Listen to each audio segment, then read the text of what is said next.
Municipal ఎన్నికల్లో అనైతిక గెలుపు కోసం టీడీపీ కూటమి ప్రభుత్వం అరాచకంగా వ్యవహరిస్తుందని మాజీ ఎమ్మెల్యే కాసు మహేష్ రెడ్డి ధ్వజమెత్తారు.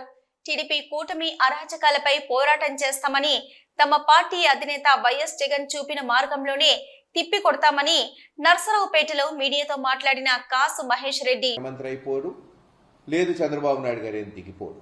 కానీ అధికార పక్షం తెలుగుదేశం ప్రభుత్వం ఎలా ఈ ఎన్నికను జరిపిస్తుంది, విలువలు పాటించిద్దా, ప్రజాస్వామ్య పద్ధతిలో జరిగిద్దా అని వేచి చూస్తున్నారు ఆంధ్ర రాష్ట్ర ప్రజలు.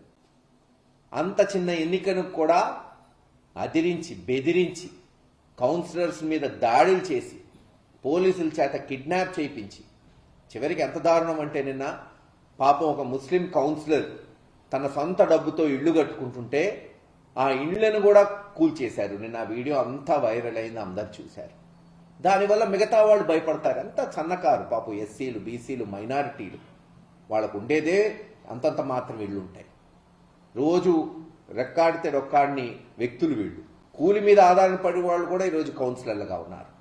వాళ్ళని బెదిరించి వాళ్ళేంటి స్వయానా చైర్మన్, అక్కడ చైర్మన్ సుబ్బారావు గారినే నీ ఫ్యాక్టరీకి తాళం వేస్తాం, నువ్వు రాకపోతే నీ బిల్లులు ఆపుతాం, లేకపోతే మీ మీద కేసులు పెడతాం, ఇలా బెదిరించి లాక్కొని ఈరోజు ఒక వైస్ చైర్మన్ ఎన్నిక గెలుచుకున్నారు. పిడుగురాళ్ళు లేదు ఇంకో దగ్గర పోస్ట్పోన్ అవ్వచ్చు, లేదు మొన్న దాదాపు 8-9 మున్సిపాలిటీలో.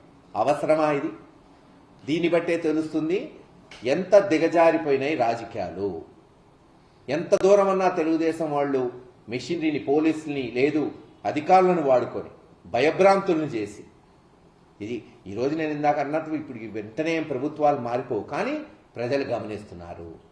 ప్రజాస్వామ్యానికే ఆపద తీసుకొస్తుంది ఈ తెలుగుదేశం ప్రభుత్వం.